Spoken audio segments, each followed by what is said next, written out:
What's up? Welcome into another edition of the Daily Buckeye Blitz. I am Joe from the Buckeye Cast, as usual, bringing you our 5-minute podcast. One topic, one microphone, one man.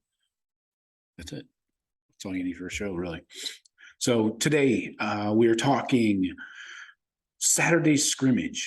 So this past Saturday, the 13th, August 13th. I forgot to tell you today's date. It's Tuesday, August 16th, 2022. But you already knew it. Anyway, Saturday scrimmage. We got some reports leaking out of people that were there on the ground. And I'm just going to kind of give you some notes and what we've heard. So let's jump right into it. So overall, the defense seems to have some swagger and really shined in this scrimmage, hard to say if it was really set up that way. What was the format? Well, is there scoring? Is there not scoring? Or you got some weird scoring system, like they do for spring games and shit. So, but if the defense is shining and is swaggering out, then I'll take that. I'll take any the most minute bit of swagger in the defense I am happy with. So give me all of that. Other than that, that's just one general overview. Talking about the running backs, Trey Henderson is, as expected, bad mother. And then Mayan Williams, he's faster. He's lost a little bit of weight. We kind of heard that from interviews and stuff.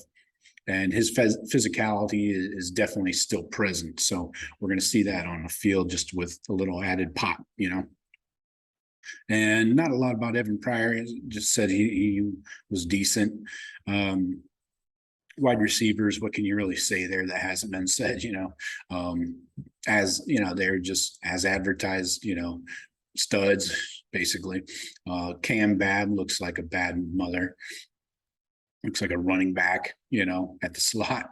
Jaden Ballard has really kind of come together and put his entire game, worked on his aspects that he needed to. He was always, super fast track guy, but now he's honed in on that route running, improved his hands, and then tracking the deep ball, and he wears number 9, went to Massillon, so he always gets those Devin Smith comparisons. So glad to see he's stepping up, and really want to see some snaps out of him this year, and hopefully they can get him into the rotation. There's no telling, they could be rotating 4, 5, 6 guys, theoretically. So we'll see how it goes. Tight ends. Stover's really improved his route running and his hands, which is good. And he's always going to be a son of a bitch in the blocking in the run game. So as usual, not a lot new there, just improvement overall on the receiving part of the tight end. We'll see what happens with the other tight ends, how they have improved. I think you got to see more Royer this year, and hopefully he can get some significant snaps in there. The only thing on the O-line was that the interior still lagging a little bit behind, but the tackles seem to be looking good and doing well. Defensive ends, you got JT, Jack Sawyer, and Zach Harrison are all what you would expect, just murderers coming off the edges.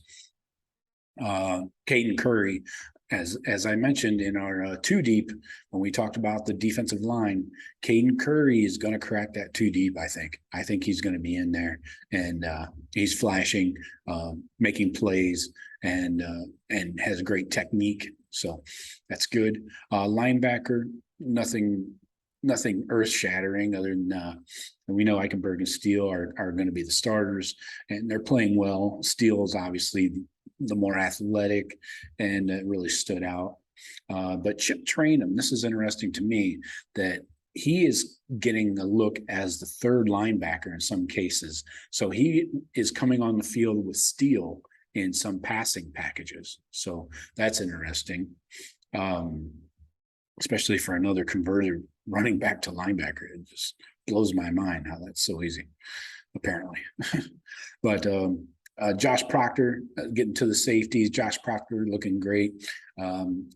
Tanner McAllister is good. Court Williams, this is going back to something we talked about a few shows ago. And it again, it looks like they're going to run him in there.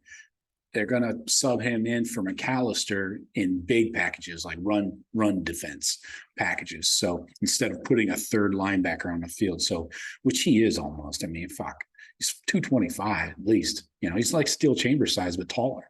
So again, we're hearing that. So that's going to be interesting to see when Court's in there against the run defense or against a running offense. Cam Martinez, he'll be taking over for McAllister next year, of course. But all accounts are saying that he's pretty good and looking really good. He'll be behind McAllister this year, but he'll probably get some rotation in there. Cornerback, you know, still got a few little dings and nicks and scratches. Cam Brown being on a pitch count. J.K. Johnson has been filling in, had a pick and a couple of pass breakups on some deep balls. But with Jordan Hancock still kind of being limited, you know, we need J.K. Johnson to step up for sure at that corner position. So that's all I got for you today. I want you to keep an eye out. I'm getting some messages, DMs and stuff from some of our loyal listeners that they'd be interested in a subscription package if I were to offer some more content, more expanded content. So what would you guys look for if you were to pay like a $7.99 a month? Maybe I'll do two levels, like a $7.99 and a $14.99 or something like that. What would you guys want in a subscription package? You know, what would be your expectations? I'd really like to know. So if you could hit me in the DMs, I'd appreciate that on Twitter, Facebook, Instagram, whatever. And let me know. I'll talk to you later, and go Bucks.